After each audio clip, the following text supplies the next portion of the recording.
শুভ সকালবেলা। অশেষ ধন্যবাদ জানাচ্ছি আমার দেখা আলোকিত মানুষ হিসাবে এখানে উপস্থিত আছেন আমাদের অনারেবল ব্যবসায়ী দুজন এখানে উপস্থিত আছেন। ভাইজান আপনার নামটা একটু বলবেন? জীবন মেয়ে। জীবন ভাই। জীবন ভাই, আপনার এই ব্যবসা প্রতিষ্ঠানটি আজকে কত বছর হয়েছে? এই ৬-৭ বছর।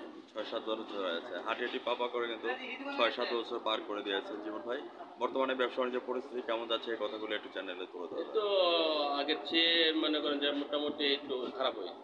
হ্যাঁ। এখানে আপনাদের কোন প্রোডাক্টগুলি আপনারা সেল দিচ্ছেন মানে দোকানের মধ্যে? আমরা মানে মুদি মাল বলতে এগুলা মাল মানে প্রোডাকশন দেই আরকি। এ থেকে জেড পর্যন্ত যা কিছু দরকার হয় সেগুলো আরকি। তো আপনাদের প্রোডাক্টগুলি কোথা থেকে কালেকশন করেন? কোন কোম্পানি থেকে কালেকশন করেন? কিছু কোম্পানি থেকে, কিছু ব্রাউনওয়ে থেকে, কিছু আবার এর থেকে। কোথা থেকে? ঢাকা থেকে।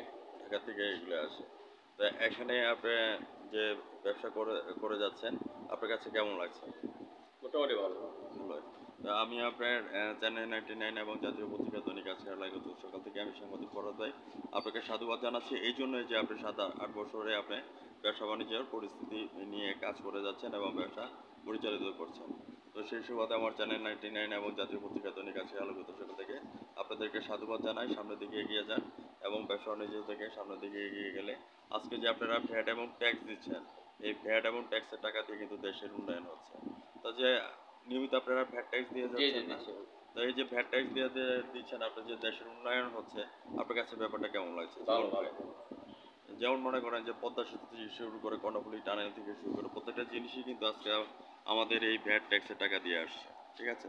তো সেই সুবাদে আমি বলবো শ্বশুরবাড়ি যাওয়ারে জীবন ভাইয়ের দোকান থেকে এখান থেকে বাজার করে নিয়ে যাও, তাইলে জামাই আদর পাওয়া যাবে। সেই প্রত্যাশা নিয়ে আমি জীবন ভাই বিদায় রেখে আছি। ভালো থাকেন, সুস্থ থাকেন। ধন্যবাদ আপনাকে। ঠিক আছে? হ্যাঁ। আর 9টা 15 মিনিটে আমি আপনাকে ধন্যবাদ জ্ঞাপন করছি। আপনাকে কাকা, আপনি কিছু বলার থাকলে বলতে পারেন আমাদের জন্য। বলেন কাকা।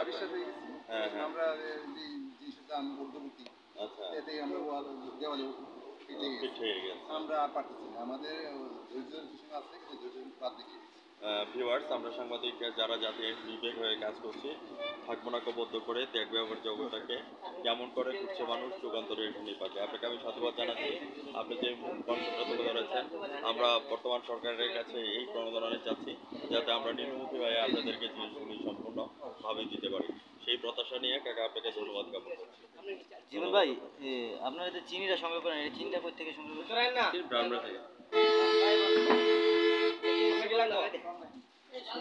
হ্যাঁ।